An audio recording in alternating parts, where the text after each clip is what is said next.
नमस्कार, मी Bhushan Limaye, chartered accountant आणि आर्थिक सल्लागार. मला जवळजवळ 25 ते 30 वर्षाचा अनुभव आहे इन्व्हेस्टमेंटमध्ये ॲडवायझिंग करायचा आणि चार्टर्ड अकाउंटंटची जी प्रॅक्टिस आहे रिटर्न्स भरण्याची, त्याचा पण जवळजवळ 3 दशकांचा अनुभव आहे. आज मी तुम्हाला इन्व्हेस्टमेंटबद्दल एक मराठीत म्हण आहे आपली, थेंबे थेंबे तळे साचे.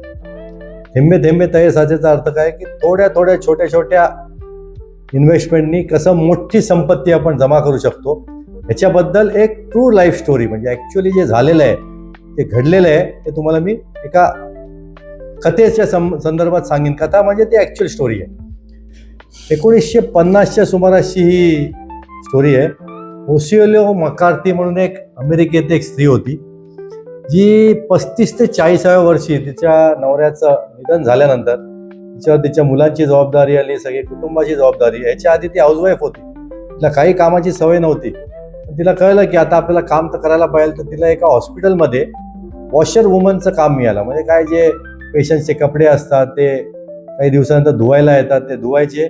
त्याच्यात तिला रोजचा पगार मिळायचा. जवळजवळ तिला $5 ते $6 पगार मिळायचा. आणि तिने जवळजवळ वयाच्या 40व्या वर्षापासून माझ्या हिशोबाने 32 ते 33 वर्ष तिने नोकरी केली. तिला एकच चांगली सवय होती. तिला तिच्या बॉसने सांगितलं होतं की तू जे रोज कमवतेस त्याच्यातलं ठराविक पार्ट तू थोडा सेव्ह करत जा. म्हणून ती काय करायची, जेव्हा हॉस्पिटलमधून निघायची, हॉस्पिटलच्या बाहेर आल्यावर समोरच्याच फुटपाथला एक बँक होती. तिला रोज आणि डेली पेमेंट मिळायचं. आधी $5 मिळायचे, मग 5चे 8 झाले, 10 झाले, असे वाढत वाढत गेले. ती काय करायची, तेवढे पैसे रोज लागायचे नाहीत, ती रोज $1 किंवा $2 सेव्ह करायची, बँकेत जाऊन भरायची आणि मग घरी जायची. करता करता 30-32 वर्ष निघून गेली. एक दिवस 70-72 वय तिचं होतं, तेव्हा आता ऑटोमेशन आलं, मशीन झाली, सगळी वॉशिंग मशीन झाली. त्यामुळे हॉस्पिटलच्या मॅनेजमेंटने तिला सांगितलं की बाबा मॅडम, आता उद्यापासून यायची गरज नाही, कारण आता नवीन टेक्नॉलॉजीने आपण हे सगळं काम करणार आहे. तर ती म्हणे ठीक आहे, काय हरकत नाही, काय तिचं पण वय झालं होतं. तिला पिंक स्लिप तिकडे म्हणतो, पिंक स्लिप मिळाली म्हणजे काय, किंवा नोकरी संपली तिची. संध्याकाळी जेव्हा निघते तेव्हा बँकेत जाते. बँकेत जो स्टाफ बसलेला असतो त्यांना विचारते, अरे बाबा, मी आता उद्यापासून काय पैसे सेव्ह करता येणार नाही, तर मला किती पैसे आहेत माझ्या अकाउंटला. त्यांनी जेव्हा सांगितलं, कारण की रोज ती सेव्हिंग करत होती, त्यामुळे काय झालं ना, एक मोठी गंगा जमा झाली होती. क्लार्कने सांगितलं, मॅडम, तुमचे एवढे एवढे पैसे जमा आहेत. ओसिओलो मकार्थीने विचार केला. ती म्हणजे एवढ्या पैशाची तर मला काही गरजच नाही आहे. त्याच्यातले 25 ते 30% ती म्हणाली मला रेग्युलर खर्चासाठी लागतील. उरलेले जे 60% आहेत किंवा 70% आहेत ते तुम्ही FD करून टाका. FD झाली, त्याच्यावर तिला व्याज मिळायला लागलं.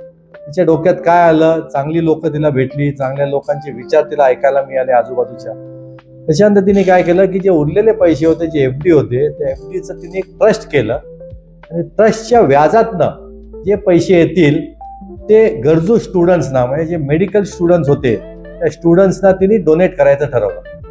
तिच्या डोनेशनमधनं बरेच चांगले चांगले डॉक्टर, त्यांना पैशाची अडचण होती, ते डॉक्टर झाले आणि त्यांची प्रॅक्टिस पण सुरू झाली. वयाच्या साधारण 80 ते 82व्या वर्षी तिला एक खूप वाईट रोग तिला झाला. डॉक्टरांकडे गेली. डॉक्टरने सांगितलं की याच्यातनं वाचणं मॅडम खूप कठीण आहे, 3 ते 6 महिनेच तुमचं आयुष्य आहे तुमचं. पण आपण एक डॉक्टर आहेत, फेमस डॉक्टर आहेत, त्यांची जर का अपॉइंटमेंट मिळाली, त्यांना जर का वेळ मिळाला आणि ते आले आणि तुमचं ऑपरेशन केलं, तर तुमचं आयुष्य 5 ते 6 वर्षांनी वाढू शकेल. म्हणजे डॉक्टरांना म्हणाले, तुम्ही प्रयत्न करा, माझ्या नशिबात असेल, डॉक्टरांना वेळ असेल तर माझं आयुष्य वाढेल. तिच्या नशिबाने डॉक्टरांचा वेळ पण मिळाला, त्यांनी ऑपरेशन पण केलं. ऑपरेशन सक्सेसफुल झालं. 7 ते 8 दिवसांनी ओसिओलो मकार्थीला डिस्चार्ज द्यायची वेळ आली. त्यावेळेला डॉक्टर आले. डिस्चार्ज देताना त्यांनी तपासलं, ते म्हणाले, मॅडम, परफेक्टली फाईन, जाऊ शकता, तुमच्या नशिबाने ऑपरेशन खूप चांगलं झालंय, अजून 7 ते 8 वर्ष तुम्ही सहज जगू शकता. ओसिओलो मकार्थीने, कारण आता डिस्चार्ज मिळणार म्हणून चेकबुक आणलं होतं, चेक सही करते डॉक्टरांच्या हातात द्यायचे. डॉक्टरांना म्हणजे, डॉक्टर साहेब, जीव वाचवला, तुमची जी काय फी असेल ती या चेकच्या मार्फत तुम्ही घ्या, तुम्ही लिहून घ्या, तुम्ही अमाऊंट लिहून घ्या. ते जे डॉक्टर होते त्यांनी, डोळ्यात पाणी होतं, त्यांनी ओसिओलो मकार्थीचे पाय धरले. ओसिओलो मकार्थीला पण खूप ओशाळून आला. ती म्हणजे, डॉक्टर, ज्यांनी आपला जीव वाचवला ते का पाय धरतायत माझे. डॉक्टरने सांगितलं की मॅडम, तुमची जी स्कॉलरशिप आहे ती स्कॉलरशिप मला पण मिळाली होती आणि मी पहिला विद्यार्थी आहे तुमच्या स्कॉलरशिपमधनं डॉक्टर होणारा.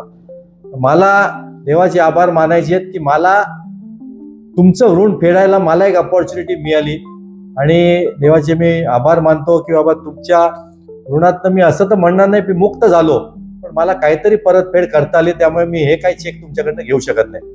तर या गोष्टीतनं जी ट्रू स्टोरी आहे, सत्य कथा आहे, याच्यातनं आपल्याला हे जाणून घ्यायचं आहे, मोठी संपत्ती आपल्याला आपल्या उतार वयात जर का जमा करायची असेल तर आर्थिक काय म्हणतो आपण त्याला की आर्थिक इंटेलिजन्स, आपल्याला खूप काही फायनान्स मार्केटमधलं कळलं पाहिजे किंवा ज्या गोष्टीमध्ये खूप चांगला परतावा मिळतो, म्हणजे म्युच्युअल फंड म्हणा, स्टॉक मार्केट म्हणा, रिअल इस्टेट म्हणा, क्रिप्टो करन्सी म्हणा, याच्या मागे जे आज युवा पिढी धावते त्यांना वाटतं इकडेच इन्व्हेस्टमेंट केली तर आपले चांगले पैसे होतील, असं काही नाहीये.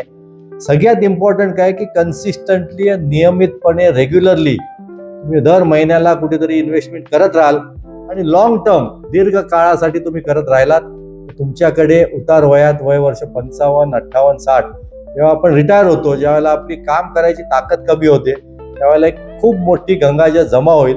त्या गंगाजळीतनं तुमचं जे रिटायर्ड लाईफ आहे चांगल्या पद्धतीने सेम स्टँडर्ड ऑफ लिव्हिंग आपण मेंटेन करू शकतो. ह्या माझा जो आजचा जो व्हिडिओ आहे त्याच्यातनं आपण हेच एक गोष्ट घेऊन जायची आहे की काहीतरी गुंतवणूक आपण लॉंग टर्मसाठी करायची. लॉंग टर्म म्हणजे कमीत कमी 25 ते 30 वर्ष. आता पुढच्या व्हिडिओमधनं मी हे तुम्हाला फिगर्सच्या मार्फत एक्सप्लेन करीन की आपण 2000ची इन्व्हेस्टमेंट केली 10 वर्षासाठी, 20 वर्षासाठी, 30 वर्षासाठी, तर आपले किती जमा होतात पैसे. मला वाटतं कमीत कमी 2000 ही काही मोठी फिगर नाही आहे. एक संध्याकाळ आपण मित्रांसोबत गेलो, फॅमिलीसोबत एन्जॉय करायला गेलो, 2000ची असेच जातात. 2000 कमीत कमी आपण आपल्या फ्युचरसाठी दर महिन्याला सेव्हिंग करायला पाहिजे. 2000 नाही, कोण म्हणेल 2000 खूप मोठी फिगर आहे, मी 500च करीन. तर 500 रुपये जरी महिन्याला तुम्ही सेव्ह केले, 100 रुपये जरी केले, किती पैसे तुमचे जमा होतील हे मी तुमच्या पुढच्या व्हिडिओत तुम्हाला मी सांगितलं. थँक्यू आणि धन्यवाद.